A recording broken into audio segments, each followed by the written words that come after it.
I just wanted to push myself to be creative and make space for making a piece of art as much as I could. That's a huge part of what you do, is if you believe it's something that you want to do, that you're passionate about doing, then you've just got to keep going. You've definitely got to outlast whatever that is. So it might be outlast a group of people that are doing a similar thing to you, and some fall away, and then all of a sudden you become that person.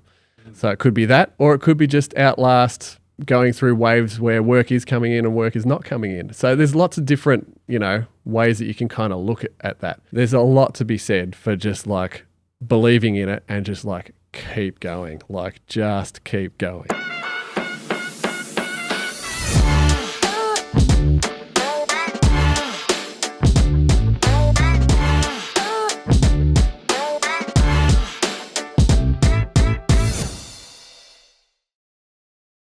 The daily artwork. Yeah. One piece a day. Yeah. What's your streak at the minute?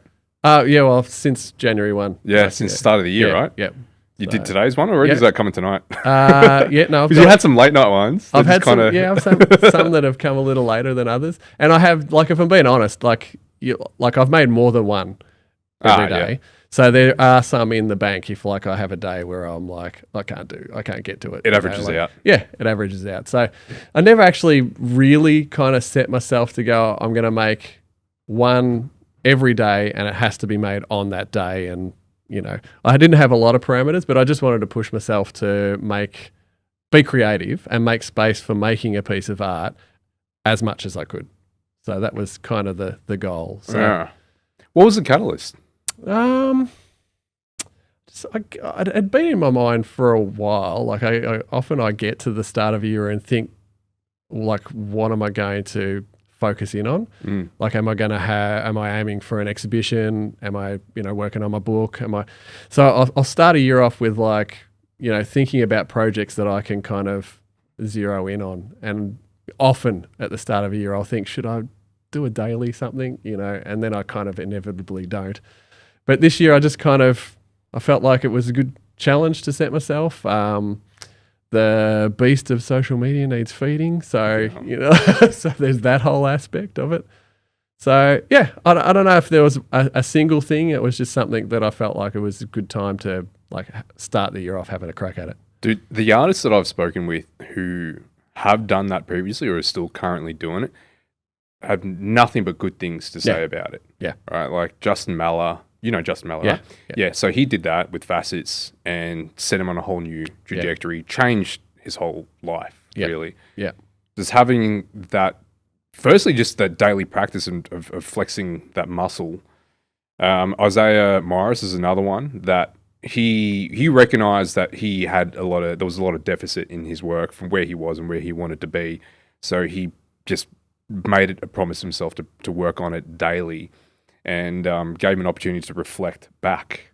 And I don't know if he necessarily had a particular style or was looking to formulate a style, if that was intentional, but he was able to then, I guess, carve out an identity from that. Love that. Yeah. And Tom Gerard as well. Yeah. He's brilliant. Yeah. And same thing for him. He will draw every day without fail. Yeah. He said as long as he puts pen to paper Yep. for at least a couple of minutes, Yeah. and just to flex that muscle and just to get into that groove, that rhythm. I've tried. Mm-hmm. I've hit the big reset button, but what I find with me is that if I'm working on a streak, as soon as that streak's broken, it's not even just, all right, let's start again. It's like, oh my God, I'm crushed, devastated. So I was like, what's the point now? So now I just have to get back in that frame of mind of just drawing. And I don't know. I don't know whether or not, if yours, for you, it was just to have a daily practice. Yeah. You already kind of went into it with a bit of a style, and something that you could build on. Yeah. I did want this, though. I think that the other part of it for me was to see if I could push into something else as well. And so be a little bit experimental and see if I can find something else. Are there any parameters? Because with Tom, his was that initially, because he did a lot of graphing, he said that no graph. Okay. No graph, and then he Mm-hmm. said it has to be pen, so we can't rub it out. It has to be there and fixed permanently. I kind of like that. Yeah, and now he's using 2 colors, so it's black and red. I'm pretty sure those are his parameters. Draw every day, black pen, red pen, go for it. Love that. Reminds me of I read about the making of the OK Computer artwork for radio. Oh yeah, and they went in with a whole if you're going to erase something, you have to do it so it's visibly erased. So they didn't want to just like take a layer out in Photoshop. They were like, if you've put something in, it stays in, but you cover it with something. I thought that was really interesting, just to be able to show work and not just, pull things out and take things away and alter it drastically. So I thought that was kind of an interesting approach. And then just have the removal of it as part of the artwork. Yeah, which I kind of dig. So I like the whole pen thing and you can't erase it. I think that's kind of cool. But to answer your question, I didn't have parameters. I do like to use photography in my work. So even though it looks very digital and very, like I have a lot of graphic kind of elements, probably in the 90% or thereabouts of my work will have some kind of photograph in it. Yeah. They'll be manipulated, often to beyond them being recognised as photos, but that's part of my practice is using photography. So that's probably a loose parameter is to use photos. But yeah. And you're going to keep it strictly black and white? I've been thinking about that. It's fallen that way so far. I do actually really like colour, and I don't just shoot, when I shoot landscapes or whatever, I'm not shooting in film. So I'm shooting, digital photography that is coloured. But I don't know to answer that question. Cool. I have a real affinity with black and white. It's something that, it's an aesthetic that I love, so I gravitate towards it. But again, that wasn't a parameter, so there is a good chance that colour will come in at some point. I'd like to see it. I like the play on your imagery, their landscapes essentially. Yep. How they lean into the fantasy and the surreal. Yep. And you don't need to have colour, but to introduce colour into it, it could potentially just amplify. Yeah. That sense of the fiction. Yeah. No, I'm with you. And I do usually get a fairly strong reaction when I use colour because it's different to what it's jarring, yeah. Yeah. So I have used it a fair bit. You wouldn't have to scroll back too far on my Instagram. I've seen it. But yeah, it's probably not the immediate go-to. So we'll see what happens. A month in, what have you learnt? I've become a little, not obsessed isn't the right word, but I've become a little bit more aware of using light and shade and shadows and light. That's something that I've been finding myself drawn to, and it's something that I hadn't used or thought about as much previously. So a whole bunch of the first 30 or however many pieces I've made now, a whole bunch of them have started out with iPhone photos of like light hitting the wall in my house or my studio or, on the ground or, so light and shadow, me finding sort of interesting captures of that and then manipulating it from there. So that's something that I've sort of found, and it's something that I feel like I want to dig into more and really have a play around with how I can use light, shade, shadow, etc. Do you see, when you're looking at the image, are you already seeing what the final piece is going to look like? Kind of. Yeah. That happens a fair bit for me. Even with like photography and then manipulating photos, I'll take photos because I know how it's going to turn out when I, mess with it. Right. So I do have a strong, because I've been doing this a while now and I've sort of formulated a bit of a style. I know how to achieve that. So I can go and take a landscape photo or a photo of clouds or whatever, like I said before, a photo of a light hitting a wall, and I kind of already have an idea of how that's going to end up. See, when you go out and take photos, primarily, okay, so let's even just take it further back. Primarily, you're a photographer. That's where it started. Yeah, it's kind of where it started. Well, if I'm being really true to the full origin story, when I was younger, I loved drawing. Yeah. And so I would even enter drawings into like, local fairs and all that kind of stuff. And I used to win some awards for drawing. So I do love a lot of different disciplines, but yeah, probably career-wise and turning art into something that I do for a living, photography is where it started. Started as just visual arts. Visual arts, whatever that means. Whatever the weapon of choice is. Yeah, absolutely. But yeah, the first time I made money out of art was photography. Yeah. So I sold prints of landscape photos, and they weren't surreal; they were just landscape photos. And I also then started doing like portraits. So for either just families or bands or whatever, I would do like portraits and promo photography. Because you still do a lot of the band circuits and music circuits. I love it. Yeah. Because I've been. We're probably going to, skip around. There's plenty of that, man. It goes wherever it goes. But I've been in bands a lot of my life as well. So I'm a drummer. Been in bands a lot. So when you're in that world, obviously you get to know people, and so I love the crossover where my art hits music. It's something I'm really passionate about. Yeah, and I said this to you the last time that you can almost hear yours, and I love that. Yeah, that is literally music to my ears. No, because you can see that your work looks like the Joy Division piece, right? There's a lot of influence from there, just having the I guess like the gradients play into sound waves and also just it keep being kept in black and white. I don't know. It has a sense of mystery and warmth to it, but somehow, tell me how this links, because I'm just trying to understand that there's a lot of metal influence in your work, and you work with a lot of metal bands, but your pieces feel calming.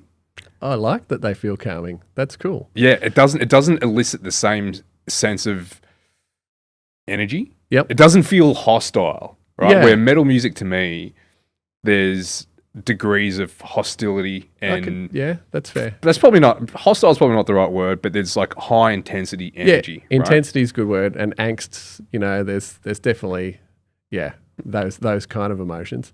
I think.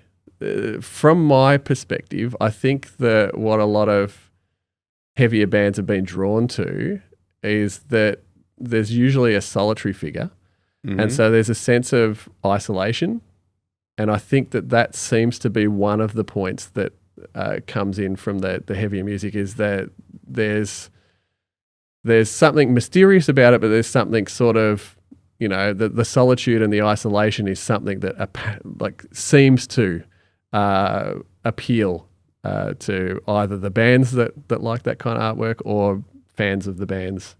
That makes sense, man. Looking at just thinking about the people that I know that are deep into. Well, it's scene. often like an outcasty kind of thing, or at least a subculture. It's something that's that's not mainstream. So there is, I guess, some kind of sense of isolation in some of that. Music. That's very general, broad strokes, but I see it. I see the parallels. And then with the introduction of that little figure that you have there, because that hasn't always been there. No, but it has for a long time. Yeah. That was fairly early on when I started manipulating photos.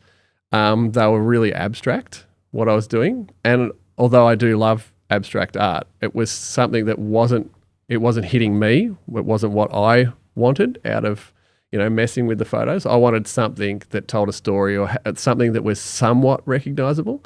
Like I do love things that are abstract and open to interpretation. But so I started adding the little silhouette in, and all of a sudden it transformed these abstract artworks into something that could be a story. Like it could be some kind of journey or adventure or something. So it instantly transformed them for me. And so from then on, it's just been like the figure has to go in there.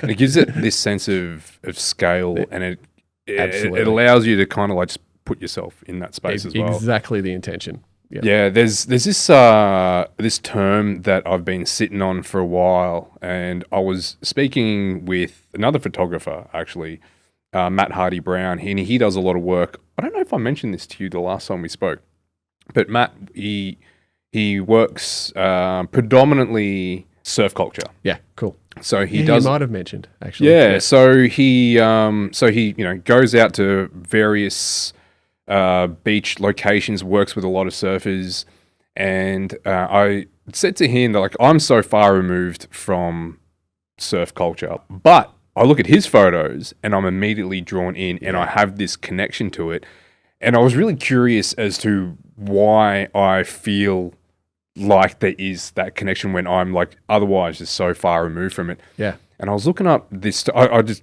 asked ChatGPT, "What's this about?" Right? Like, give me some answers. Yeah. And there's a book that's called the Obscure Sorrows of. I'm not going to remember the name of the book, but essentially what it is. I'm going to want to hear about it though. So Yeah. I'll dig it up for you afterwards. Yeah. The author of the book, he's compiled a bunch of emotions that we feel but don't quite have a name for them yet. Yep. And one of them that stuck with me, and this is what ChatGPT gave back to me, was Anemoia.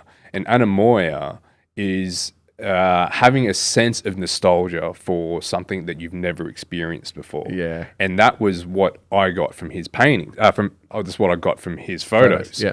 And when I look at yours, it sort of elicits that same kind of feeling where you're placed in this environment that is completely unreal, and it elicits this sense of something that's a bit foreboding, a bit ominous. Which is another thing that probably feeds into that metal music. Yeah. I would say as well. But ominous is probably the right, that'll be it, and a bit foreboding, but without that high intensity as well. So there you go. There, I answered my question. That's the link to metal music. Yeah, yep. I think you've stumbled on the answer yourself. So Anemoia. So that's the one. Look into that. I am definitely going to show it to you afterwards. And I think that's something that I've been trying to explore and understand a little bit more, and how with visual art, for me, but with any kind of, I guess, creative expression, how can you elicit some kind of emotion or a sense of nostalgia from the viewer, from the listener, from the audience that they've never experienced before, that they don't even really understand where this feeling is coming from. Yeah, so, really love that. Yeah, so your work definitely resonates that. That's awesome to hear. I love that. It's something actually that I've been probably peripherally looking at in this daily kind of practice. Is I've been using a fair bit more noise and grain in my work than I would have previously. So from my photography background, post film photography, when digital's a thing, I became sort of obsessed with keeping everything really super clean. And especially in my live music work, I always wanted to try and shoot so that it was like pretty crispy. And more recently, I kind of fallen back in love with kind of grain and things that feel a little bit kind of funky and not as perfect. And there's a real energy to that and a real nostalgia to it as well, because you're kind of hitting back on the kind of film grain kind of thing. So it's interesting that you brought that up, that nostalgia thing, because I think that that's something, there are ways that you can kind of try and put that in your work as well. It's something that I've been kind of I get what you mean with the film thing, because once upon a time, like, that was just standard how it was, right? Like there was texture, much like listening to a vinyl, right? That's there's absolutely texture and depth to it. And then when digital came, it was a matter of then just polishing that off completely. And to go back and reverse it now, you can't really do it. You can't do it unintentionally, right? Like, it has to be something that you want to include, and it's not quite as easy to get the right. You need a balance. It's not quite that easy. Like, so like to then trying to introduce it back into your work. There has to be, I guess, like trying to find that balance. Absolutely. How would you then go about saying that where my work was quite polished, now I'm going to try to introduce these layers of textures? What was the consideration? Just experimentation, I think, more than anything else. And it's what got me to where I am now with my digital art and a style that I've formed, is that I'm always willing to push things too far. Oh, yeah. And then come back and find a balance, I guess, or find a happy medium with, where you want your art to sit or land.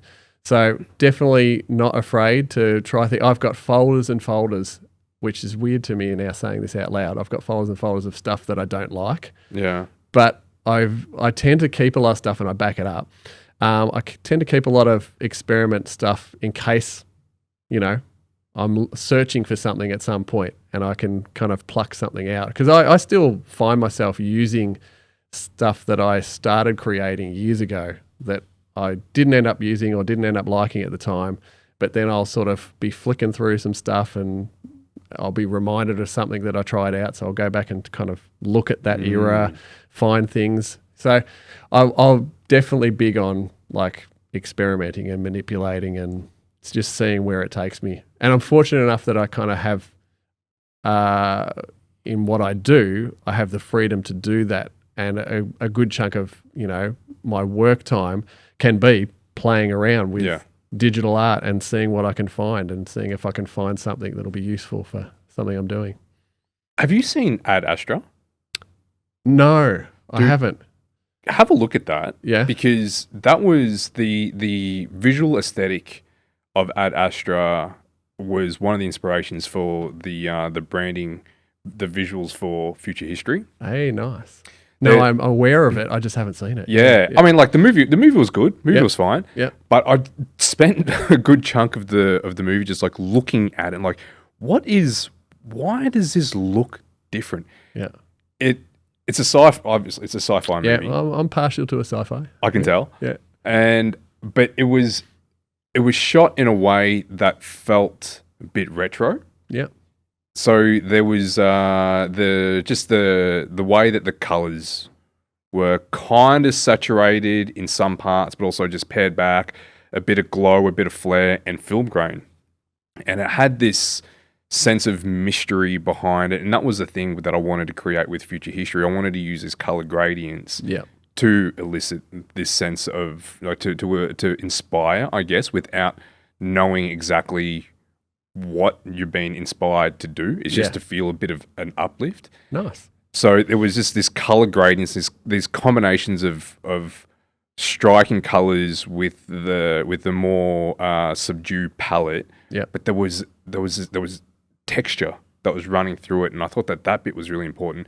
And for me, like, I know that when I'm creating pieces that are relevant to Future History, there are times when I'm like pushing the film grain too far. Yeah. But I'm like, I like this. I like it. It's like, ooh, it's a bit much.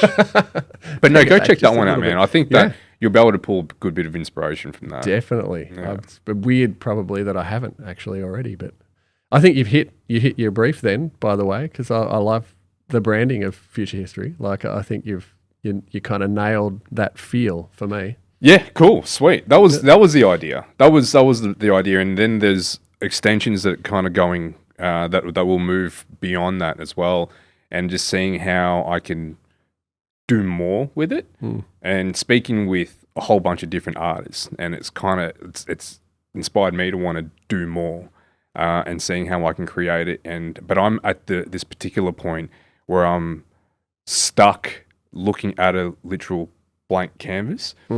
And so speaking to you about doing your daily art piece, I'm like, I'm going to do it, right? I'm going to do a daily art piece. Yeah. But then it's just that, from that 0 to 1 is the hardest one. It is. Yeah. I think I felt like I could get on a roll with it because I wasn't starting from zero. Like I had a look and a feel and something that I know I can consistently create. Partly because a lot of people come to me for it too. So like I create this visual language and style that I create that's appealing to, let's say, metal bands or heavier bands or whatever. And so I need to be able to make that easily, and I need to be able to make it also in different ways so that it's not looking like I'm just always repeating myself and doing the same thing for this band, and so on. So I have had bands come to me and say, I love what you did here, but that band that you did that for is too much like us, so we can't have that. Can we do something a little bit like it, but Can it Yeah, look of different? course. So, yeah. So I have a base there of having to think that way and having a palette that I can create from comfortably. I don't want to say easily, but comfortably. Yeah. Like, Have you ever just considered, just complete hypothetical, you have this aesthetic that you've established that is uniquely yours. If you look at it, you straight away know this is a Nate Hill piece. Have you ever thought, fucking ditch this, not ditch it, but like, let's just park this for a second yeah. and let's just try something else entirely. Part of why I'm doing the daily thing, I think, is to move, see if I can move around in that space. And I do actually I've got a series my first ever solo exhibition I did was a series of manipulated photos called Twisted Landscapes. And that have colour? Yeah, they have colour, absolutely. And they are something that I still love and I still create from time to time. And they are wildly different to the black and white, digital stuff that you see. I've got this other series that I kind of constantly add to as well, which is the really kind of wildly distorted clouds that I turn into kind of epic landscapes as well. And they're a bit more graphic, but different to the line stuff that I do. So I do have other things that I continually sort of add to the body of work that are different to that kind of known style. So, but long story short, I do think that. I do actually think, can I go searching for another thing that could be another go-to, train of work that I could kind of, get on. So, I don't know. It's an interesting thing. There's, pros and cons to everything. So having a style or a look that you have become known for is like amazing thing to me. Like for you to say that you can recognize a piece of work that's mine just by looking at it is amazing for an artist. I think I'd say that's a goal. It's a huge thing. So I'm so thankful that I've found something like that, and that's a good thing. But you can get a little bit boxed in as well. So especially with social media and algorithms, they kind of expect you to do your thing. So stay in your lane, and that will be what works for you. So there's pros and cons. Like I love that I've got it, and I still love looking at it. I still love making them. I love all of that, but I do love to experiment as well. So I do want to find other things. And when you say social media, you're really active on it. Yeah. So you're able to, you recognize what it needs, right, to be able to keep that perpetually moving. And you can just see that, if you're going to be able to, if you're going to want to evolve your style, it's not going to be a jarring change. It's going to have to be something that you're going to have to manipulate over time. Yeah. And it's probably just the right way to go about doing it anyway. But how do you find social media as a driver for creativity? And what I mean by that, like, I find it's pretty suffocating myself, right? Like, but then that's also a lot of like, I suppose like emotional barriers I'll have to kind of bridge. I would much rather just ignore it and not think about it rather than leaning into that discomfort. But it seems like you're leaning into it. Yeah, I guess I do. Well, yeah, obviously I do because I put stuff up all the time. Every day. Yeah. But I do, I go through real waves with social media of being okay with it and realizing, well, you always realize that it's part of the gig, part of what you need to do, especially if you're trying to make a living as a creative. You kind of have to have it. So I go through these waves of being okay with that and just, knowing that's part of the gig. And then also these waves that you just described of finding it fairly suffocating and something that I wish I could just like ditch and just, why can't I just do a job, enjoy being creative, share when I feel like sharing. Yeah. All of that kind of stuff. There's a real pain sometimes to feeling like you have to always be on top of it. Because one of the things that I spoke with Mike Diniszewski about was that like he likes to keep an archive. Like a lot of photographers, you got your photos that you've your archival body of work. You've got your body of work that you don't necessarily want to share.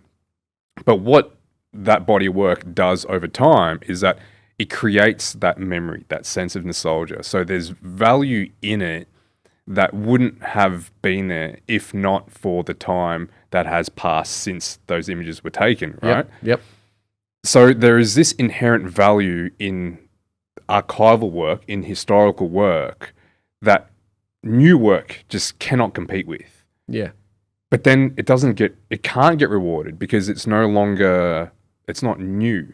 Yeah. Yeah. So that's one of the challenges that I have, the friction points I have with social media, that it rewards newness and it doesn't let things necessarily live for longer than the immediacy of it going up. Yeah, over many seconds. Yeah. Yeah. So, like, I think that it's because a lot of your work as well, you want to show the progress and the evolution of it, but it's only ever showing where you're at now. Mm-hmm. Right. And I think there's a lot of value in the previous works that have been done when they've had time to kind of like just to breathe and to decant a little bit. Yeah, I'm 100% with you. The other trick for me and for probably many photographers, but specifically photographers that shoot live music, the challenge is that you have to put out the work as soon as you've done it. Yeah. Because it's relevant to a particular point of time. And it feels not that it's not relevant later on, but say I post a photo tomorrow of a gig that I shot 2 years ago. What's that going to mean for anyone, really? Like, people might appreciate it as a good shot, a nice shot of a musician or whatever, but that particular photo has meaning for the people that went to that show, the people that want to perhaps relive and, back into that nostalgia thing, like, relive something, a moment or whatever.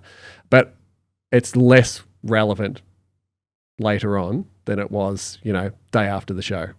So there's that you've kind of juggle as well as a photographer. I think that, I love the nostalgia thing, but there's also a need for timing things. And it could also just be that, like, we talk about nostalgia because we're old. Yeah. That's definitely and a the thing. kids on TikTok are like, what do you nostalgia? mean? Yeah. My daughter, what does that word even mean? Yeah. It means you're old. Yeah, true. Very, very I was true. trying to explain it to my son who's 8. Yeah. I'm like, do you ever, just like have memories and it just makes you feel warm? And he's like, no. Like, like when you just feel like you're back there again, it's like, no. Yeah. I wonder when you hit it, because my daughter's 14. So she's had some moments where she'll long for something that she'd had previously. Yeah. So that's nostalgia. Yeah, it is. Yeah. So it definitely, it finds you. I don't think you necessarily have to be old, but that's a thing. You need to have time to have passed, yeah, right? You do. Like, absolutely. I'm still listening to the same music I listened to when I was a teenager. Nice. I'm good and bad with that, because I do the same, but I love the new as well. So I sort of. You listen predominantly metal? No. Okay. I wondered whether we were going to get into that or not. Yeah, let's go. Because we're getting into it. I've got a pretty broad. I don't know if I can say that. I feel like I've got a reasonably broad taste in music. As a teacher of music as well, you need to have that. Yeah, right? you do. You definitely need to as well. I'm probably relatively confined in sort of pop and rock and heavier stuff. I guess I wouldn't go too far out of that. I don't listen to classical or country or those kind of genres, but no, it's pretty broad. So maybe even less metal than you might think. Okay. Given, the influence in your work. The influence in my work and the bands I work for and all of that kind of stuff. But no, I'll listen to just as much like Radiohead and Something for Kate that I will, Carnival or KoRn or someone heavier. Like, yeah. They're not too far removed, as in the alternative, I guess. Yeah. There's that alternative bent that I guess I'd lean into. So it'd be like whatever was in Triple J in the 90s. Yeah, definitely. Yeah, there you go. Yeah, that's definitely a time that would hit for me for sure. Yeah. That's where I'm still stuck at. Yeah, I love it. We would probably listen to a lot of similar music. I reckon. I mean, no, we're not too different in age. Yeah. But I feel as though that this is that element of the nostalgia where there's like the resurgence of some music and how it just works in cycles, right? Like when something was cool for us back when we were teenagers, and then it just became uncool, and now it's just back to being cool. Like KoRn, man, you know what I mean? Like, who didn't listen to KoRn back in the day? Everyone listened to KoRn. And then just like that, they dropped off, right? Like about the 2010-ish, right? After the mid 2000s, dropped off. And then I guess that now, you know what I mean? I suppose that they had their situation that they had to kind of work through. Yeah. And if they wanted to, they could tour and they could just be just selling out. Well, everywhere. They do. They are. Yeah, that's exactly what's happening. I've been talking about this quite a bit with other musos and friends, is that, and I don't know whether just noticing it because of the stage of life and the age that I am now, but I feel like a lot of the bands like your KoRn or the other nostalgia acts that are coming back, they are hitting at just the perfect time for me. Like I'm the type of, I'm the age demographic, and I'm the type of human that is going to pay money for a concert ticket to go and see that band. Yeah. So I feel like there's a huge movement of that at the moment. Whereas, like obviously there's going to be people like Taylor Swift that'll sell out any time, but there's a whole bank of bands and music out there that are possibly going to struggle to sell tickets just because they're not hitting either the massive heights of being a pop star that's on the radio and they're going to hit that anyway, or they're not hitting that nostalgia, like hitting the people that can pay for concert tickets. So it's an interesting little time with music and live music in particular, I reckon. Yeah, I also think that's what happened with Marvel, and I think that's when they struck it big. Was at the time when our generation, the ones that were reading comics, also then became the people that were can afford to go, but were making the movies. Them. Yeah, absolutely. Yeah, and then they just got it and they hit that timing of things. Yep. But then they go for a wave where everyone's a little bit like weary of it as well. So it's interesting, those kind of movements and waves of all of that. But no, the music it's a big one. It's an important one because that is such a big formative part of our growth. Yeah. Right. And I think that's probably why, like, a lot of the times, even like our parents, right, that they're probably still listening to the music that they listened to 100%. When they were 15, 20 years old. Yep. And that's what they fed into us. Yep. Because I don't know if the music necessarily holds up or it's just a nostalgic element to it. That's a really interesting thought. Because the movies don't hold up. Movies don't hold up over time. That's true. Yeah. Well, I think there is music that does and music that doesn't. I don't think that it's an across the board thing, because I think you could go back and find music from the 70s that still holds up. Yep. But there will also be stuff through the 80s or whatever where you go, ooh, it's a bit cringy. 100% right. Yeah. Yeah. Yeah. And perhaps that differs it definitely differs for everyone, but there's definitely a quality you can find, no matter what the genre and what the time frame, I guess. Yeah, the ones that just like have that snapshot of that generation, that era. Yeah. Like just the other day, just playing to my boys, I want them I don't want to feel like I'm forcing it down their throats, but I'm like, you got to listen to this music. You just have to. I'm a big one for that. Like, I reckon I've brainwashed my daughter. She's got a very eclectic taste and I think a really cool taste in music. But I have kind of brainwashed her. What do you force feed her? Well, I force fed her a lot of that. Like, so she likes Soundgarden. Oh, yeah, of course. Which is cool. Awesome to me. Yeah. I love that. What else? So Something for Kate are a band that have had a big impact on me. So they're an Aussie sort of alternative band. So she'll listen to them. Royal Blood, a bit of Rocky. You don't know them? They're a duo, just two-piece from the UK who are pretty riffy, rocky kind of stuff. Okay. Yeah, it's cool. I dig it. So a whole bunch of stuff she'll listen to, and she wouldn't have chosen it on her own. There's not a chance of that. Now she's finding a lot more of her own kind of stuff through her friends and all that. But she'll still, she's still got a pretty broad taste. And I like the fact that there's been a certain amount of brainwashing in that. You kind of need it. Then you need to have some sort of established baseline of appreciation of the old to then have that that juxtaposition with what and find is out what current. you like. Yeah, Yeah, absolutely. and that just having that influence, and I guess that's probably how a lot of the cyclical trends work as well, because there is something that is everlasting. That it just captures that moment. Like when you say Soundgarden, what was that band that Chris Cornell was in? They just did like one album that was an ode and Temple of the Dog. Yeah. Great I discovered album. that real late in life. I didn't even know that was a thing until I heard it. I'm like, what the fuck is this? Yeah. Yeah, that was quite a magical moment. Anything that Chris Cornell touches, like, big fan. Audio Slave. Yeah, bring it on. Yeah, definitely. Did you see them when they were here? However long ago that was? Maybe about like 20 years. I didn't ever see Audio Slave, which makes me really, really sad. Incredible.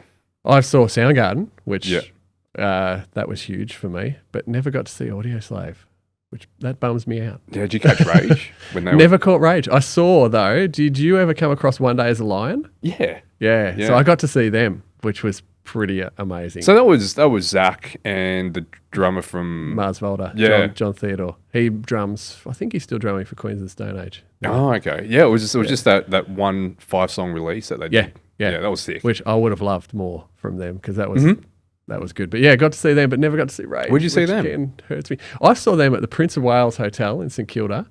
Oh shit! Back in, I couldn't tell you the date. I'm really crap at like aligning an exact date to things like that. It was back in the Big Day Out days when that festival was floating around. Well, that could have been the same year that Rage played a Big Day Out. Could have been, maybe. Because I can't imagine Zach coming out just for no, he wouldn't have been out just for that. Yeah. I wonder, was there a Big Day Out where Rage and Mars Volta played? I wonder if... I don't think Mars Volta played. I remember that was excruciating that day. It was so Rage one. Fucking hot. Oh, yeah? Oh, mate, dying. I didn't do festivals back in the day, so that's how come I missed out on like a Rage Against the Machine. That was the only reason for them to come to Australia. Yeah. Otherwise, why would they? That year I think it was Bjork, actually. Oh, that would have been a good one. It was epic. That was, it was a formative moment. And for me, I think that was like, I can't do this shit anymore, man. Festivals are a funny one for me. I've shot a few as a photographer. They're not something, I don't love going to a festival. I know some people, they're coming back. Yeah, well, yes and no. See, being in live music as a photographer, I sort of tend to be across, a fair bit of what's going on. And there are festivals that had planned to be on that are having to pull out because of low ticket sales. So it's a tricky time for festivals at the moment. It's really tricky because not a lot of people have the disposable income to just smash down $180, $200 to go. Oh, dude, at least. That's what they cost 20 years ago. Yeah, exactly. To go and be out for a whole day doing that kind of thing. It's a tricky thing. Like, I think festivals like Knotfest is coming up, which is Slipknot's heavy festival. That usually sells well, but again, because there's that niche there that we touched on before. Like, metal fans are like pretty into it. They'll go to ends of the earth. Yeah, they will. So that's going to work. But then, other festivals are struggling. So it's interesting. You're right. They're not really. I mean, like, when I say they're coming back, is that there was a period of, a good 10 plus years where they, in Australia at least, they just disappeared. There was not many of them, yeah. When at one point they were on every other weekend. Yeah. Like you had, what was it? Falls was a massive Falls one. Was a huge one. There's Laneway, Big Day Out, and then you had all the Soundwave, the Doof ones as well. Yeah, true. That was as good as like every weekend, every other weekend. Yeah, you'll find something going on around in Melbourne, and then just like that, it disappeared. Not so many. Yeah, that's true. And a lot of the bigger ones are actually shutting down. I don't know if Blues Fest, is that still going? That's still going, as far as I know, yeah. But there's a few that are, it's struggle town. So who knows? Who knows what'll happen? And that's a whole different conversation about the music industry and what's happening there. Because I would have thought that the way that things were going with music, with how we consume it, that it just puts more pressure on bands to actually tour. Yeah. Where I would have thought that the music that we listen to serves more like a trailer, like a teaser for the actual performance itself. Yeah. And then going to a live event would be where that's where you see the disparity between a good musical artist that can perform a ripper show versus one that's just more of a studio type artist, one that needs that polishing off. Yeah. And then that's kind of why I thought that with the rise of digital music, then it would also mean, the balance for that would be an influx of live performances. Yeah, it's an interesting one because I think you've got to find a way as a musician to try and, like any creative, to try and make what you do work and have some kind of income from that.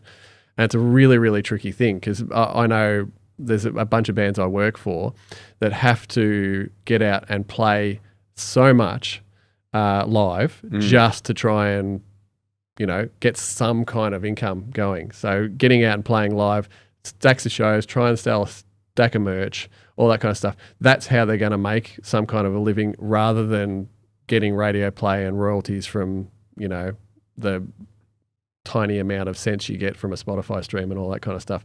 So there are bands that have to do that. But then I was having a discussion with another musician friend of mine the other day. There are a lot of musicians that are finding a little niche with being able to create music for licensing and for sync libraries and all of that kind of stuff that get plays on TV shows and movies and all that kind of stuff. And they don't go out and play live anymore. They just sit at home and I'm making an artwork a day. They try and write a song a day and just have this huge catalogue of work that they can sync to libraries and make a living that way. So it's really interesting just trying to navigate and find what's going to work for you. Yeah, then that could also then lead us to like the conversation about how NFTs work, right? Because you're heavily into NFTs. You've got a lot of work of your own work out there. I do. So thinking about how that would even play into the music scene and why that's just not more of a thing. It just hasn't happened, yeah. Why not? I don't know is the short answer. Because I feel like there's definitely an opportunity there. So I think the biggest issue NFTs have is a global adoption to cryptocurrency. Yep. That's a massive bridge that has to be crossed for people to get into collecting something that's digital and doing it through NFTs, which is intrinsically attached to cryptocurrency.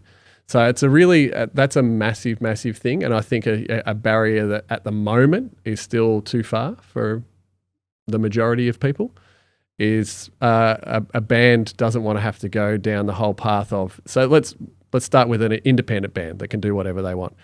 They have to work out how to get cryptocurrency, have a digital wallet, all of that kind of stuff.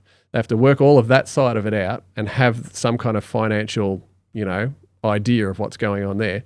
Then they also have to work out how to put their art, their music on the blockchain. And then they've got to also find a market for that art and music amongst people that might not be fans of that music, or might not, know to look to the blockchain to find music from a band, that they like. So that's a really huge amount of work there for maybe something will hit and maybe they can make some kind of supplemental income from that. But it's a huge amount of stuff to do there that's out of the comfort zone, I think, for music, for it to become something that, music can kind of dive into. Then the other side of it is, let's say it's someone like, I don't want to use a name. Let's say a band that's signed to a record label. There's issues then of who owns the artwork and so who has the right to, mint something on the blockchain and where the funds then go and how that's all distributed.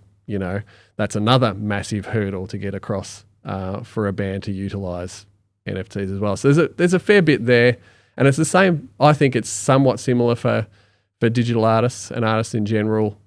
Still with NFTs, is there was a big boom there for a little while, but I think it was a bit of a bubble that burst.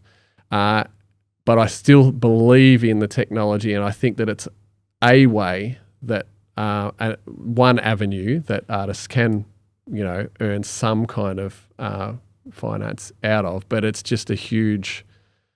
There's still a huge barrier for it to be mass adopted, I think. The barrier is not going to change. I think. Well, I think it's like it might incrementally change, because I think about it from the point of view of 10 years ago, I wouldn't have dreamt that I would pay for something with my phone. Just tap my phone on something and pay for something with my phone. Right, I see what you... Okay, no, what I meant by the barriers is just that the process involved, right? Yeah. That can't be any simpler than what it is.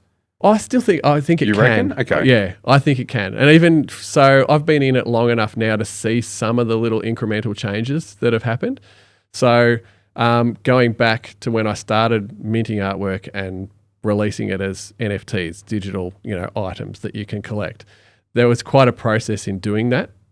Just to put your artwork up on the blockchain, there was quite a process. Now there is a platform where you can do it pretty much with like one click. Okay. So there's definitely been changes, and I think that there are platforms and companies, or whatever you want to call them, that are looking at trying to make it super easy to flow into. Yeah. Okay. But from so like a process point of view, there's also just the mindset of what we deem as art, right? Like we have this relationship with tactility, something that we can hold, but yet somehow having work in a digital form, we feel as though that we can still own that. Yep. Visual work, that is, right? Yeah. But why it hasn't translated to audio when audio has already been largely accepted as a digital medium. Yeah. Right? Like why that hasn't translated. That's the thing that baffles me, is because we look at like a JPEG, and somehow we think that there's some that think that you can't own it. There's no way of being able to own something without an original, rather. Yep. And maybe true, maybe not. I guess it's really just, it's a matter of semantics. But music, there seems to be a more viable way of then controlling the whole piracy component as well. Yeah. Right? Like if you're able to then just have that as your own, if you're a musician and only releasing it on the blockchain to those that are going to purchase it, then there's no incentive for the owner to want to replicate it. They can on-sell it, but then even if they on-sell it, some of that's going to go back in the pocket of the original artist. That's the theory. Yeah. That's the theory. Yeah.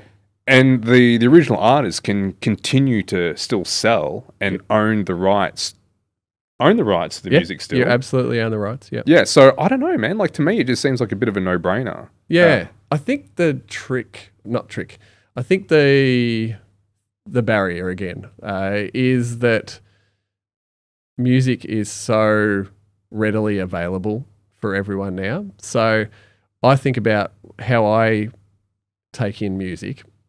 Because I have a subscription to Apple, I use Apple Music, which with that subscription, I can just download any album to my phone that I want. And I'm not going out and going, I'm going to spend $50 on that album specifically because I love it and I want to keep it. I'm thinking about I can just have it. Like I've already got it. Like, yes, I'm paying some money, but like that's a subscription. I can just have that album. So it's such a huge difference between going out and intentionally buying and owning, let's say, a vinyl. That's a very different thing to just, I'll just have any song that I want. So with the whole NFT thing, you would have to somehow make it worthwhile for a fan or someone to want to grab the digital version of that stream, that track that they can stream. Why is it different? Like, why are you buying that as opposed to just listening to it on Spotify? It's such a tricky thing. So like you said, one of the ways would be only release on the blockchain, but that's really prohibitive massively, yeah. For a band to do Initially, something anyway. Initially, absolutely. When it becomes something that's a little bit more adopted and accepted, then I could definitely see bands doing that, having exclusive stuff that you can't get anywhere else Yeah. on the blockchain. That definitely is something that would work. But I'm in a relatively new band myself at the moment, and we've released 2 singles. We've got an album coming.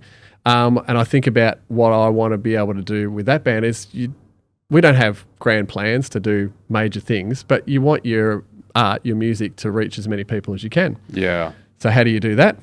You get your music on Spotify and just try and so there's a lot of, movement and change that has to happen, I think, before anything like, music. You need a band like Tool to be like, all right, next album's dropping on the blockchain. And that's the only place you can get it. Yeah. Yeah.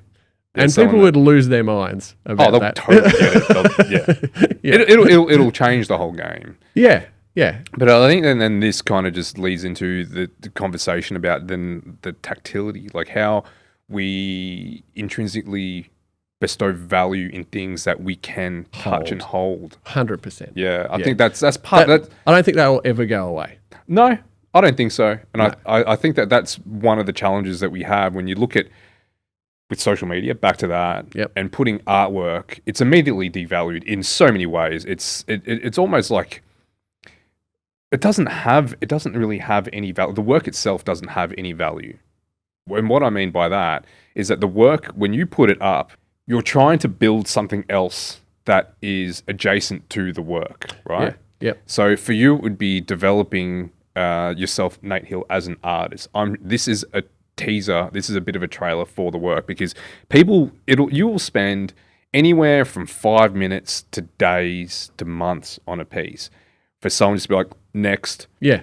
Yeah. Right. So that's a horrible thing to think about, but yes, you're absolutely and that's correct. what it is, and you have just to remind yourself of that. Yeah. But if you spent that amount of time on a piece of work that's going to be put up and displayed, I can't imagine someone just looking up at a piece of your work and be like, next onto the in a gallery. It's a different thing. It's a different experience. Yeah. Because you're going to a gallery to take in. You're actively going into it. You've chosen to go in there. I align that with like putting on a vinyl record. I love vinyl records. Yeah. Again, that's an intentional thing. When you grab a vinyl record, you have to physically get it out of its sleeve. It's a bigger thing. You've got to put it on. You've got to change sides. Oh, it's ritualistic. There's a ritual to it. Yeah, and there's something tactile, like you said. So there's intention. You're intending to listen to that whole album and take it in a certain way. So it's the same with going to a gallery, which is so different to flicking through Instagram. It's a different experience. You're immersed in that environment. You're seeing artwork within the confines and surroundings that is being intentionally and deliberately curated for this whole experience, rather than like just sitting wherever you're sitting on your phone on the toilet, flicking through, looking at someone's artwork, or just listening to it while you're on a train and on your way to work, just feeling absolutely frustrated that you're sitting on a train on the way to work. Yeah, no, very, very true. So then, with that said, you're taking your work and you're putting it into book form. Yep.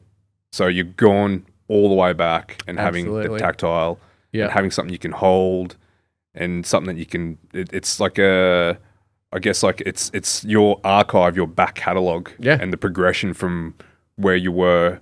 How far back does it date, the work? That's a funny one. It's probably some of the older pieces in there would be at least 10 years old.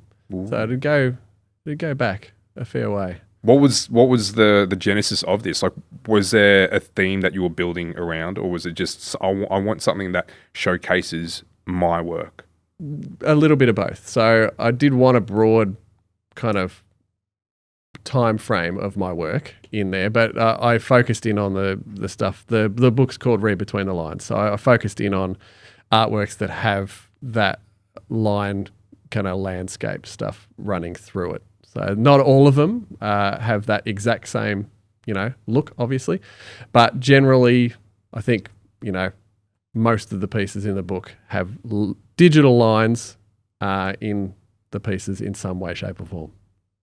The digital lines being just the mountainous type. That, but then also like I've got pieces that are purely like done in Illustrator where it's just lines I've created that I build out of things like that, and patterns and things like that. So yeah, anything to do with lines in my work is basically the restraint I put on the book, because that's stuff that because I've got there's artworks in there too that are like pixel sorting kind of things as well. So just things that have that kind of thread through it. They're ones that have a bit of color too, by the way. Yes. But yeah, it's the stuff that I've become more known for is basically what I kind of narrowed it down for. I do a lot of stuff, the black and white mountainous kind of lines. That's a lot of stuff has landed with bands. Mm-hmm. So I wanted to be able to showcase work that I've done for other people, but also work that I create just for the sake of creating. Yeah.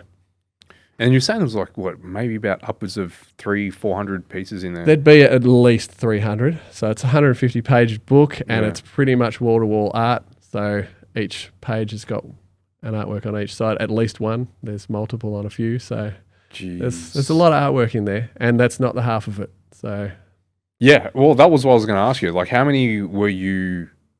What was in the original collection before you had to whittle it down? It was a bit of a culling process. I couldn't tell you the number, but it's a lot. It's a lot. I've got a lot of artwork. I've got a huge catalog. I think on Instagram, I've shared over 2,500 images. That's a lot, dude. It's a lot. Yeah, it's a lot. And there's not a lot of doubles in there. I don't reshare a lot of posts. I do some. Like I've got some pieces that are favorites of mine or ones that I know do well that I'll share multiple times, but not a lot. So it's a lot of original. Over how long? Over, when did I start on Instagram? I was an early adopter with Instagram. Yeah. So when did it start? Do you know? I'm crap with dates. I want to say around about 20. No, I was like 2005-ish. Yeah, I was going to say maybe somewhere around there. So I'm not sure. It would have been pre-2010. Yeah. I've definitely got stuff on there from pre-2010. I remember it was around about 2005, 2008, in that period where it was one of those, the app where you go and you chuck on those horrid filters. Oh, absolutely. That was what Instagram had was. the little frames and the little filters. Yeah. So I think my first you were back then? Yeah. Oh, God. Yeah. No, the first few looked like that? Yeah. Oh, wow. I've got if you dug right back to the very, very start, there's a few in there. I have removed a few of my early posts. I did that ages ago. Just stuff that I just didn't think needed to be there. It doesn't add to it. Doesn't add to the history. But I've kept stuff that I don't think is amazing. I've kept stuff, on the gallery there that I think's pretty crap. But I like that there's a history there. I actually kind of like that if people can be bothered scrolling back, they can find a development of me doing pretty average photos and pretty silly little, like there's some silly little edits and all that kind of stuff, but you'll see a progression, and I like that. Like I like that you can kind of trace a bit of a path from just doing something for fun, then all of a sudden you might start seeing something where I'm taking it a little bit more seriously, or, there's a nice progression. There's a narrative there. It's your journey, it's your creative journey. Yeah. I like seeing that because I obviously spend a bit of time there when I'm researching and looking into artists. And I didn't go all the way back to yours. It's too many. It's too many. It's too many. It takes too long. It even takes too long to load it. I was just flicking through it. I was like, I just wanted to go back to a point where I was seeing work that was different to the current, because the black and white takes up a good chunk of it. It's a fair chunk. Yeah, and I was like, okay, I see where this is going. I can see a bit of an evolution in the process, and there was some of the photography work thrown in there, but just to see how the photography work and your design work, how it marries up. There's a good pairing there, right? Like there's a relationship there. You can tell that they belong together. That's somewhat. cool. I'm glad to hear that. Yeah, I mean, I guess that's why it works, because you use a lot of your photos and manipulate them to create your final digital artwork. Yeah. So I mean, like at the end of the day, your work is going to be uniquely yours. Whatever influences you bring, it's, you pick up a camera and you take a shot, it's going to be an extension of everything that you are. Of what you see and how you frame it. Yeah, that's right. Yeah. And then if you were to then jump behind a computer and start fucking around with that, it's going to be the same extension, just a different weapon now. Yeah, 100%. So you can see that there is that, how they're tied together. But there are other artists that I've spoken with, and I go look back at their work, and you can see how it's glaringly different. It's like, wow, this is interesting. This is really interesting how you've gone from doing this to now something that is very far removed. So then we will sit down and have a chat about it and chat about that evolution and how it's been a bit less organic and more intentional. Yeah. Yeah. So whereas yours is just kind of evolved and has just rolled across 2,500 posts. But, there are some that you see a definitive line in the sand. Yeah. And it's great. I mean, like, it's just however you go about just creating your work and going through your process and change. But yeah, when you're able to see this line in the sand, it's like, what were you thinking? What was going through your mind? What's the catalyst for that kind of change? What was actually happening to everything else around you that drove that particular change? And, why did you consciously decide to ditch this and move this way? I find that really interesting. Yeah. Absolutely. So just, people move in different ways. And back to Tom Gerard, how his was a bit of both, actually, because his was somewhat accidental how he found his current style that's removed, style. That's removed from his graph style. That was intentional, but how it evolved was accidental. Okay. Yeah, he just made a conscious decision that there has to be change. Yep. And just let the process evolve as it evolved. Wow. And that's ballsy for me, right? Like, you have decided that I am going to try this whole new thing, start from scratch and just lean into the process and just let the thing run its course. Yeah. And that's from an artist, because I know Tom a little bit, who is like so focused on art as a career too. And so to make a choice like that is hugely ballsy. Exactly. And to bring in all those other elements, like you said, it was, I'm going to be an artist. I'm going to will this into fruition. Yeah. But at the same time, I have to relinquish control over how it's going to happen. Yeah. I'm like, fucking hell. See where it's going to take me. That's crazy.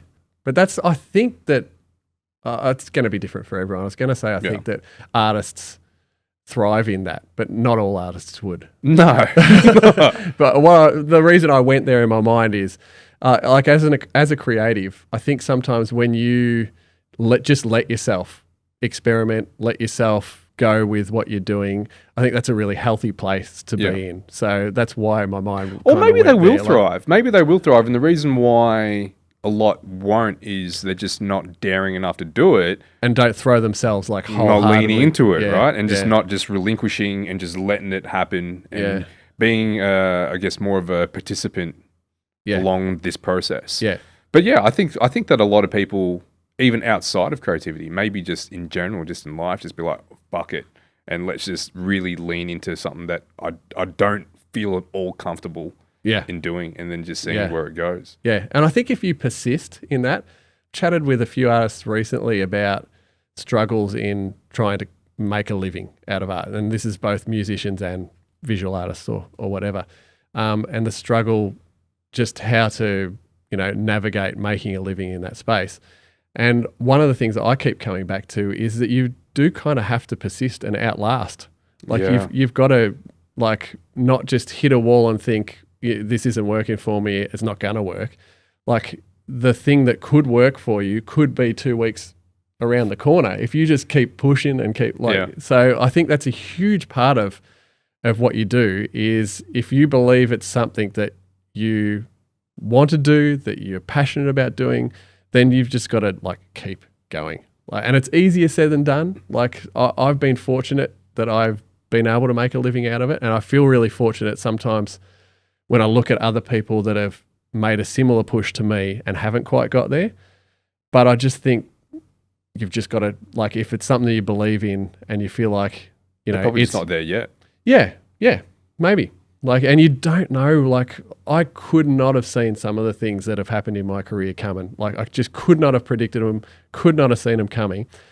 But because I was willing to just keep creating art and keep doing it and just try and find ways along the way of making it work, I had a massive catalog there. And then because I'd kept making work and had that catalog there, I was able to jump onto opportunities that I may not have been able to if I didn't have the catalog there. So yeah, there's a lot to be said for just like believing in it and just like keep going, like just keep going. Yeah. That's where things are at. That's where things are at for me at the minute with this podcast, because there's doing this podcast is gaining quite a fair bit of momentum amongst the right people as well. Yep. I'm trying to then, I've got to also focus on doing paid work. Absolutely. So there's also that, Yep.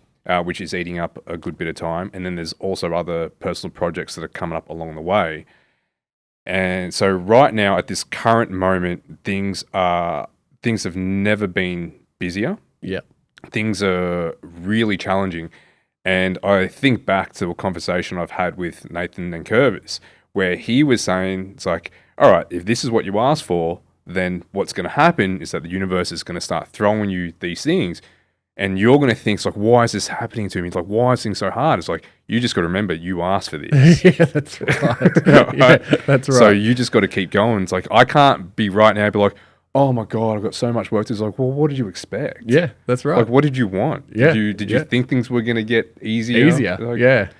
So no, you're absolutely right. It is a bit of a test of attrition. It absolutely is. You've definitely got to outlast, and outlast whatever that is. So it might be outlast a group of people that are doing a similar thing to you, and some fall away, and then all of a sudden you become that person. So it could be that, or it could be just outlast going through waves where work is coming in and work is not coming in. So there's lots of different, ways that you can kind of look at that. Or you've got to outlast so many things happening, but having to do certain amounts of them so you can pay your bills, but also so you can keep the momentum of this other thing going while it's not being paid. There's so many angles to... It's a constant balancing act. It's like, I describe it as like when you're treading water. Yeah. Right. So you're just keeping your head above water. You don't want to be expelling too much energy. Yeah. Right? You want to be too high up. Yeah. But it's constant, right? You're constantly treading that water. And that's the thing. Like, there's no point where you're just floating. Yeah. Right? There's an ever-present exertion of energy that's 100%. going on. Even when things are going well. Yeah. Like, seriously, like even when things are going well, you still have that state of needing to push something, whether it be, social. The treading water thing for me just sounds like social media to me. So that's all that's how I feel about it. I'm still here. Yeah, exactly. I'm still doing this. Yeah. But so I've had moments of time where things are going really well and you could potentially look at it and go, maybe I don't need to do quite as much. But then those moments where things are going well quieten down a little bit. And if you're not prepared for that, so that's where that whole treading water thing, definitely that analogy is. And it's too easy as well because you weathered the storms and you get through the hard times. Yeah. And then when you finally get a bit of respite and things are starting to go well, like, oh, I've made it. Yeah. And it's like, nah, man. No, man. Dude, it doesn't work like that. Hang on a minute. The work doesn't stop, dude. Yeah. Things are going to take a turn. Yeah. Things will take a turn. One of the things is that with me and doing this, when I'm speaking with all these different artists, I gather so much inspiration. I'm like, I want to do this, I want to do that. And then it just becomes almost overwhelming. Oh, absolutely. Yeah. And then it's hard to know which path to then go on, to the point now where like I want to start creating more art. I want to start doing more writing, but then I have to maintain trying to keep regular episodes going and also the paid work as well. Yeah. And then because... And you've got a family. There's a family, yeah. Yeah, it's a lot. So baseline is sleep deprived. Yeah, that does happen. There's that. Yeah. But then when there's so much I want to do, and I know that this goes for a lot of artists, when there's so much that I want to do and not really thinking about whether I have the capacity to do it, it's more like I want to do it. But then when I don't get to do it, it feels like I'm moving backwards. You've missed out on something. I've missed out. It's like, shit, like am I falling short of the mark where all I keep doing is pushing the mark further and further away. Yeah, and having the to-do list being just a ginormous And thing. it's completely self-imposed. Yeah, totally.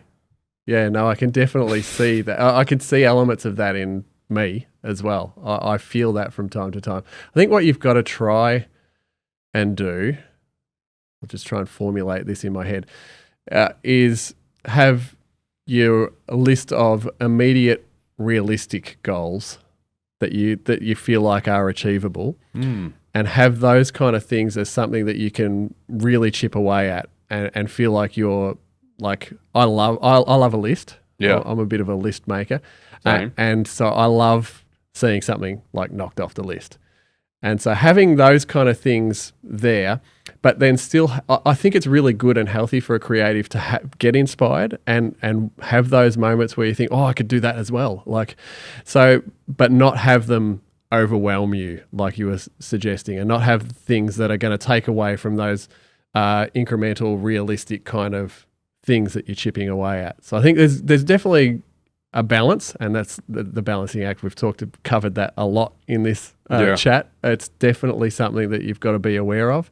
But I like that I've always got projects in my mind too that I'm not getting to, but I think they're important to have. Like, I think creatives need to juggle a little bit, need to have kind of inspiration and be able to go off on a tangent, even though you've got these other things that you've got to do as well. I think it's an important thing for an artist. Yeah, and like for you, you have your music, your photography, and your digital art. So there's different avenues and different mediums that you can play into, just depending on what it is that you need to feed at the time. Yep. And even like speaking with Pat, how he uses his music as a way of intentionally removing himself from the visual work. Yeah. Be like, I need a break from this. It's Absolutely. just doing my head in. Yeah. And let's just like immerse ourselves. It's healthy. Yeah. It's healthy, even if it's not something, because music, when I play music for me, it's not something that I'm driven to make a career out of. It's definitely that other thing that is just tapping into the different side of creativity. It's probably slightly more than just a hobby, but it's along those lines. It's something that I do that is a creative thing where I can step out of the headspace of having to create something that is work, I guess. Yeah, okay. Yeah. So I totally get what Pat was saying in that. It's good to have those things that you can kind of escape to, and there's a freedom in them because there's not as much expectation, I think, maybe. Is that fair? Yeah, and I think you're onto something there, because for me it's the expectations are always like, how can this transform into... What can I make this work for me? Yeah. Rather than just being like, it doesn't have to do that. It doesn't have to. Yeah. Sometimes you can do something that's fun and creative just for the sake of just doing something fun and creative. Like it's tough though. It's tough because if you're trying to make a living out of being a creative artist, then so much of what you do funnels back into how can I make it work and earn something. That's natural. Like you kind of have to do that. You have to have a business side to your mind if you're going to make a living out of something. So it's really hard to override that, I think, and then just go, I'm still wrestling with this. So with this current band that I'm doing with a mate of mine, shout out to Reggie, we're called Precious Mess. I'm really wrestling with that side of it because we started writing music and playing this as a creative outlet, as just a little creative. I had an idea for like an exhibition / album kind of thing. And it's something that we just wanted to do to see if we could do it. I just wanted to play music. Mm-hmm. I wanted to write songs with Reggie because we've been friends for a long time. We haven't done that. But I'm wrestling with wanting that to be a very free, creative space that doesn't have any expectations, but then also going, well, I'm really actually proud of this work and I'd love it to reach more people. So that brings a pressure, not a heap of pressure, but it brings a pressure to it in trying to do something with it. Does that make sense? Yeah. And that really kind of just leads into that there's friction there. Yeah. there is the creative component, and then which is the fun stuff. That's the fun stuff. And then you're thinking, fuck, that's a tough one to tussle. And I think you're absolutely right. That's something that we need to be more cognizant of, and understanding what value we're putting, what basket we're putting that in. Because if you're going to be creating something, if you're creating something for commercial purposes, that's the intention. Yeah. And it might then diminish some of the creative integrity. Yeah, that's fair. Not necessarily, because I know that there are some artists who are just pure artists, and they've resonated with the right people, struck at the right time, and all of a sudden they've blown up. Yep. Completely by happenstance, or it's just the right combination and the universe has just allowed it to happen. Yep. But for the most part, I don't really think that if you have a commercial focus as an artist, I mean, strictly commercial focused, I don't think that you'll be able to make it there. It's those that, I wouldn't say purist, but if you're able to then inject more of the integrity into the art itself, it would find more commercial success, ironically. I think I'm 100% with you on that. Then I don't know how we battle that. Yeah. But then there's also, like with any art form, there's an element of luck and timing, of course, in all of that as well.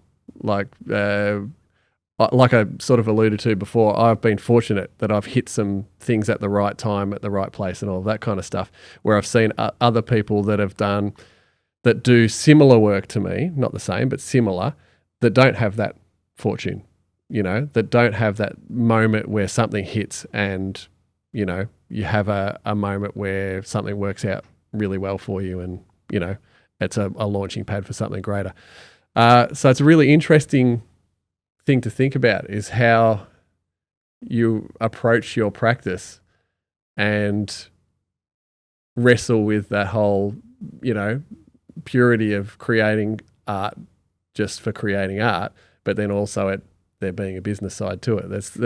That's going to be a forever wrestle. Yeah, there's no answer. Yeah, and you're going to be dipping in and out, and even with the financial constraints and limitations, then there's this a hunger or desperation that could then permeate into your work. Absolutely, and then all of a sudden it's like, it kind of just takes away, it diminishes away from the integrity that you're meant to be putting into it. Absolutely, yeah. But also when you say that, the luck and timing, of course, that's a big part. And I like to think of it like, speaking with a lot of artists that have had good fortune their way, the way that they've explained it, and I completely side with them, is that it took 10 years to become an overnight success. Yeah. With you say that, you got lucky that some of the bands have picked up on your work, but 2,500 posts later, that's 2,500 rolls of the dice. Yeah. As well. And working on your craft and, perfecting it compounds. Yeah. So it's not just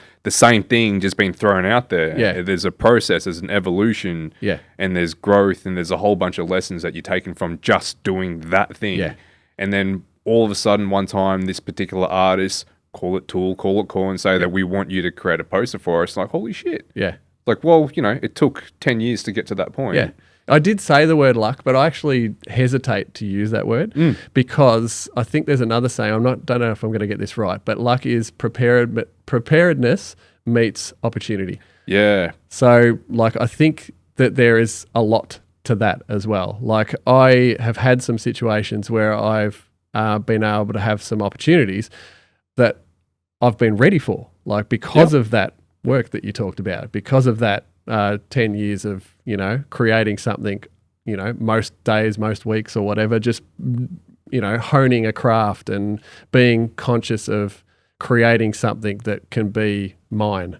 And building off that, because you could have an opportunity working with a band that you've admired for years. And if you didn't have, so they've come to you because they've liked what you've done. They've looked at your archive. They've seen something. They've seen a lot, right? Yeah. So it's not just a one-off. They're not going to just see one piece and be like, we like this. No, they like you as an artist. They've liked what you've collectively produced over the years, giving you an opportunity. So now you're, I guess, working in tandem with them. Yeah. It's not necessarily one is above the other. You're collaborating. Yeah. And if you didn't have those years behind you, then it'll just be a one-off moment, and then you wouldn't have anything to build off. Yeah. Right. So that whole 10 years or the, as you were saying, preparation meets opportunity. You also have this. You have this bank of experience that's able to leverage off that one opportunity that can take you on for the next however many years before the next big milestone one was to arrive. Yeah. So what's the takeaway? Just keep on going. Keep on doing. That is a huge thing for me. And I literally, with this daily artwork stuff that I've been posting, I literally use that term keep going quite a lot when I'm sharing it, because it's just one of those things. It's a constant thing that I think about, and it's a constant thing that I talk to other artists about, is just being able to just keep producing, keep working on your craft, just keep going. And as you share it as well as holding yourself accountable, where there are some artists that, it is just like practice, right? Yeah. For them just to keep on refining their skill set. But that's one layer of it. Sharing it also kind of just puts you out there. There's that layer of vulnerability. You're opening yourself up to criticism. Yep. You don't really get you don't get much negative feedback, or you don't get much shit slung your way. Me personally? Yeah, you personally. Yeah, no, I haven't found. I think you've found your audience, right? Like they resonate with your work. Yeah. And when you're able to, change things up slightly, it's not too jarring for them to be like, nah. Yeah. Yeah, no, you're right. I haven't had much negativity, which is nice. Yeah, I mean, you kind of need it, but at the same time, yours is just telling you that you're on the right track. I've got a funny one actually at home that keeps me really grounded. Is my wife doesn't love everything that I do. Oh, okay. Which I'm totally cool with. Yeah. And it's just a style thing. Yeah. More than anything else. And sometimes, because some of my artworks can be a little bit funny on your eyes. Mm-hmm. Yeah. And some people react quite starkly to that, and my wife is one of those. So sometimes I'll show her a piece and she'll go, "Oh no," and things like that, which I actually kind of love it. It doesn't alter what I do, but it does keep me a little bit grounded and just keeps things in balance a little bit. I kind of like that. It's not just, "Oh, that's awesome." It's cool to have some good feedback and some. Someone to keep you honest. Someone to keep you honest. Yeah. I don't mind it at all. So that's a funny one as far as that goes. But you were talking just about the accountability part. Yeah. Something that I found really interesting with doing the daily thing and posting them is that I've got several people now that if I haven't posted something until late in the day, they check in and say, "Is something coming?" So I've got these people that are unintentionally kind of keeping me accountable to it as well, which I actually, again, I like it. I don't mind that. I mean, I'll see it in the morning. Usually I see him in the mornings. Yep. But then it'll be a couple of times I'm just in bed before switching off. I'm like, oh, he's just posted. There it is. Just made it. Yeah. I guess that counts. Yeah, it absolutely counts. Yeah, so I found that really interesting that it is something that a number of people have picked up on and are kind of following along with it, which is cool. It's nice. Man, you can't stop. A little bit. I have said to a few people though, if it becomes a stress for me, if it becomes something that I feel is a real weight on me, then I'll probably give it a rest. Oof. So I'm just going to see how that goes. Give yourself that permission. Yeah, man. Absolutely. I tried before we went to Japan last year. Me and my son, we had a streak on Duolingo of 300 and something days. That's amazing. Yeah. We got to Japan and we're like, oh fuck, we don't remember any of it. Like, oh my god, what a waste. But anyway, while we were there, we were trying to keep it up. Yeah. And then one day he's just like, can we just stop? I'm like, yeah, let's just stop. Yeah. We've had enough of that. Yeah, when it's run its course. Yeah. And then we just deleted the app. I'm like, I'm done, man. I can't. The streak's over now. Yeah, that's fair. I can't go back to it. But it's going to be hard for you to separate. I mean, the longer you go with this streak, it's going to be hard for you to separate yourself from it. I think so. But when you do, you'll be like, maybe. Yeah. I don't know if I'm built that way. I feel pretty comfortable with the decisions I make with my art and Okay, how good. I go about it. So I think I'm old enough now to have a good perspective with all of that, and not like kill myself over it, but also like we've touched on, have some times where you're uncomfortable and you might be pushing yourself, but that might turn it into something cool. So like there's still that balance there. That's been a huge word for us today when we've been chatting, is balance. So I'm good with it. I think there's going to be challenges, and one of them's coming up. I'm about to go overseas for a couple of weeks. Yeah, and Iceland, right? Yeah. Yeah, so geez. That's going to be a challenge, because I'll be still being creative. I'm going specifically for the purpose of photography. I'm going to Iceland on a photography trip, but just to create something to post every day while I'm also doing this other thing, this tour, I think that's going to be a challenging time. Well, can you give yourself permission to not necessarily have to post visual That's what I'm art? thinking. I'm thinking it's going to be perhaps Photos. You're going for a photo. I'm going to be posting photos. I think. Yeah, nice. Yeah. I like to see it, man. I like to see, and because it seems as though that your work, there is many steps in the process. Yeah. Right. And just to take it all the way back to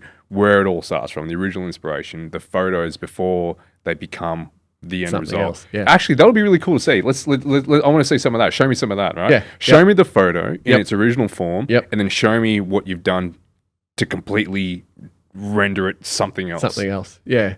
I've done a little bit of that in the past. I've become more hesitant doing it since I've had a bit of a signature style that people might want to rip.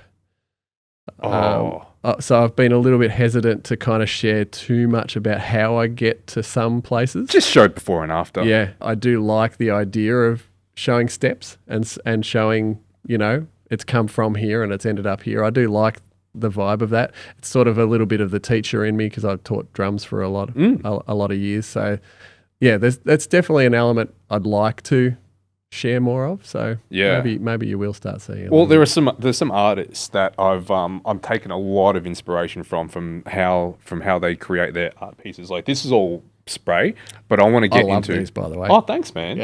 Yeah. These are I look at them and I feel like I only see the flaws.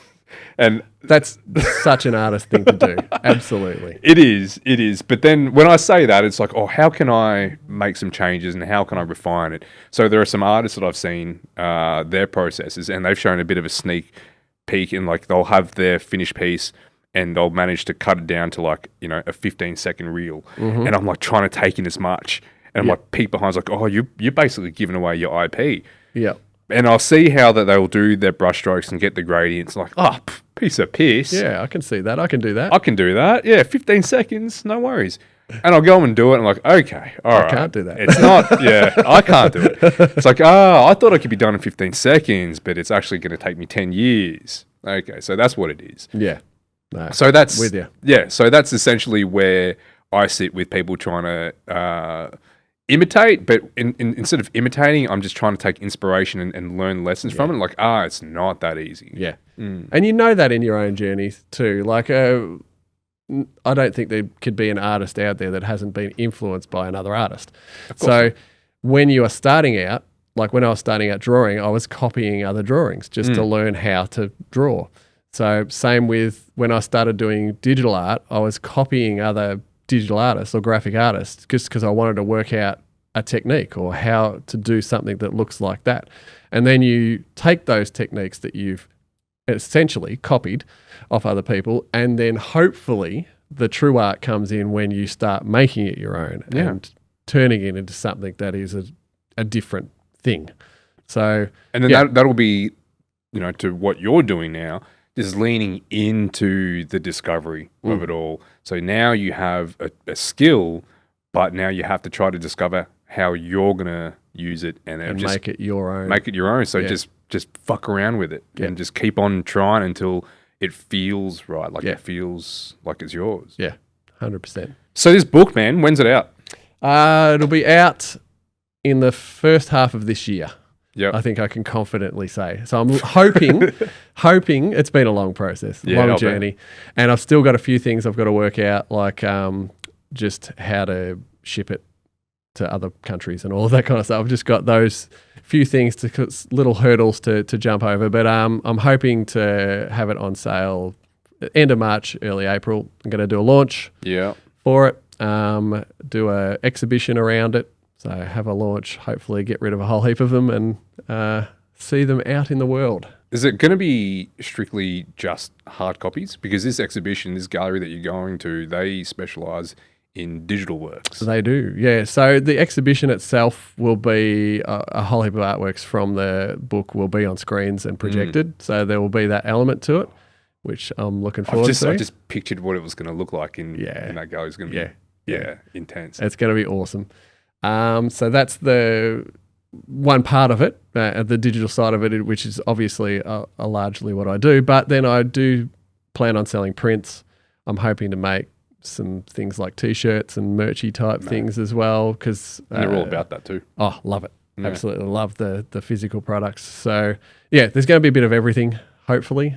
So hopefully, I'll be able to sell some books and sell some prints and people enjoy being immersed in the artwork. Yeah, dude. Looking forward to it, man. I'm going to check that one out for sure. Thanks, man. Nate Hill, thank you very much, man. Thank you. It was good fun, dude. It's great fun. Great chat. Loved it.